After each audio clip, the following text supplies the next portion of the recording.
Dahil laing pakulo ang Mandawi City Government, makigistorya usab sa mga negosyante aron mohimo og mga pakulo pang-inganyo sa daghang mga tawo nga pagpabakuna karon batok sa COVID-19. Adunay live report si Nico Serino. Nico.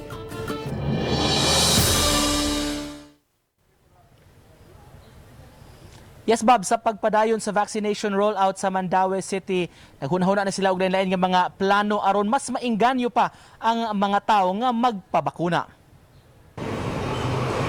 Sukad kagahapon moabot na sa 17,443 ka mga tawo ang nabakunahan sa dakbayan sa Mandawi. Kagahapong adlaw lang 1,778 ang nagpabakuna sa tulo ka mga vaccination sites. Kini ang Mandawi Sports Complex, UCLM campus sa Barangay Look ug 4th floor sa usa ka mall sa may Barangay Ibabaw dapit sa opisina sa DFA.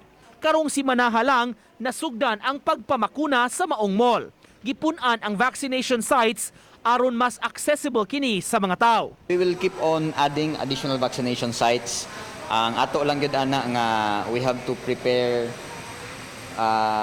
dili lang kay magbasta-basta ta mo open no. We have to prepare logistics, personnel, unya sa scheduling kay ato man nang gi-assign daan kinsa ang pad-adtuon. Si Mayor Jonas Cortez na hinangupman sa dagan sa pamakuna apan gusto nga mas hingusgan pa kini. Labi na sa information dissemination aron mas daghan ang maingganyo. Do ang Mandawi nag-lead ta sa kuan no, sa Tri-City sa kuan, modesty aside, pero again ubos-ubos pagyapon para nako.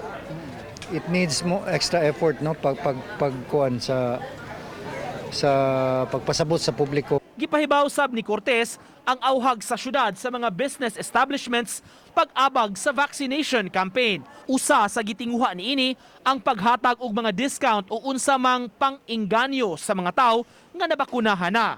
We have to discuss with sa atong mga negosyante no og pila gyud discount kay nakasabot man sad nga lisod sa gyud panahon na. Ang ato lang nga nang makaya nila og pila discount nga ilang we will not impose og pila gyud. Gawas ni ini, Bob, nagpadayon pa sab karon ang subsub nga vaccination information education campaign sa kabarangayan kini mga frontliners sa barangay nga una nang na seminar ang gitahasan nga mas mudasig pa sa ilang mga konstituente nga magpabakuna na. Bob? Dahil salamat Nico Serino sa imong live report.